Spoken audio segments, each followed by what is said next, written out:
I want to see a future in which all women can stand tall like we are today at this protest. ये कोई छोटा मोटा case नहीं है, gang rape हुआ है बच्ची के साथ में। क्या चाहती हैं आप? हम चाहते हैं हमारी बेटी को घर तक ले जाया जाए। हमारा जो गलत हुआ।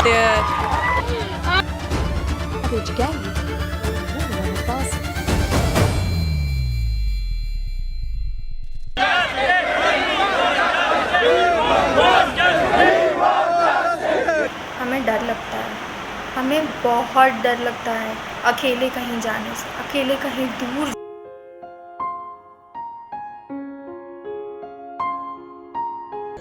अपनी बेटियों को बाहर जाने से टोकते हैं, देर रात तक नहीं रह पाती।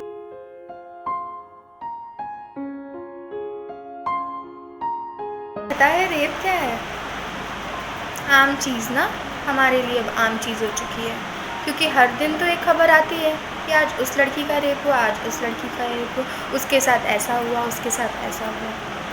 पर ये नहीं समझ आता कि हमें डर लगता है, हमें बहुत डर लगता है अकेले कहीं जाने से, अकेले कहीं दूर जाने से। अकेले जाने पे भी माँ बाप का फ़ोन हमेशा आते रहता है, बेटा पहुँची, बेटा आ गई, कब पहुँची, किसके साथ मिली, कहाँ बैठी, कहाँ उठी, हर चीज़ का खबर चाहिए होता है। कहीं ना कहीं लगता हो कि रेस्ट्रिक्शंस है ना माँ बाप के।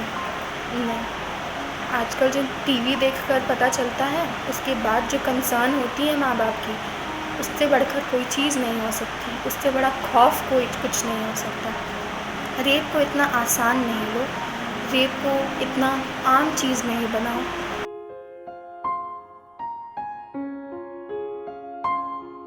दलित लोग के मामले में नहीं पड़ेगा, छोटी उम्र की लड़कियों के लिए नहीं मिलेगा, वो जो गांव में रहती है उन लोगों के लिए नहीं मिलेगा कभी जस्टिस इतना आसानी से। या तो पुलिस दबा देगा या फिर कोर्ट दबा देगा। अगर कोर्ट ना भी दबाए, कोर्ट बहुत कम ही ऐसे केसेस हो जिसमें जानबूझ के कोर्ट ने केस दबाने की कोशिश की हो, लेकिन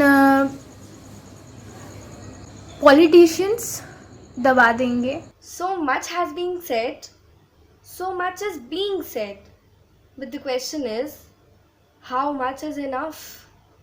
Are these candles enough to enlighten the lane as dark as an eclipse? And the other question is, for how long will these candles glow? The biggest irony is, we all are told to stay at home when it's night and dark.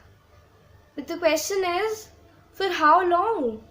Because this night of never-ending fear and evil is overpowering us.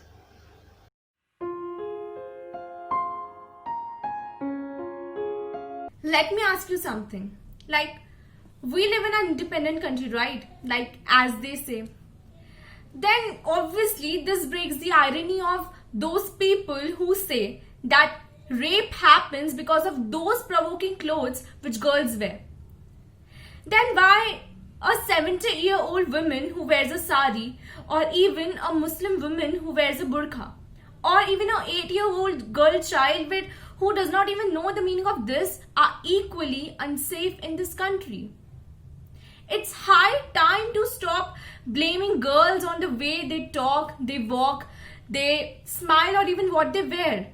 And please stop assuming something that, as quoted, it is a sign for something for men to understand. Or even, I would like to put it in this way, that please stop being jealous of them because of having so many options in their clothing line, which they carry very flawlessly, which obviously men can't.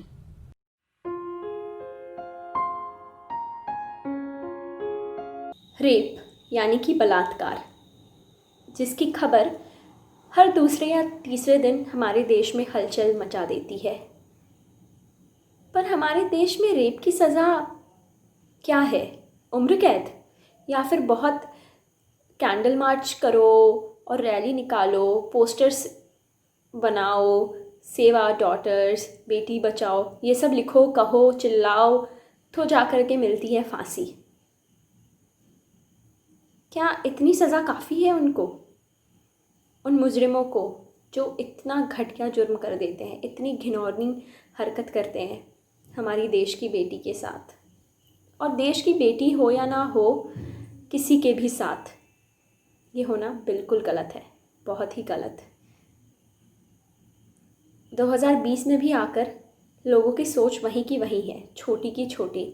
छोटे कपड़े पहन लो तो लगता है कि rape का न्योता दे रही है। पता नहीं कब हम बदलेंगे और कब हमारी सोच बदलेगी। और मेरे हिसाब से रेप की सज़ा सिर्फ फांसी या उम्र कैद नहीं होनी चाहिए, इसकी सज़ा और भी कड़ी होनी चाहिए। ऐसी सख्त सज़ा दो कि आगे चलकर कोई भी मर्द ये घटिया, ये घिनौनी हरकत करने से लाख बार पहले सोचे। Please stop rape now. Stop rape please. Stop rape now. Stop the rape now.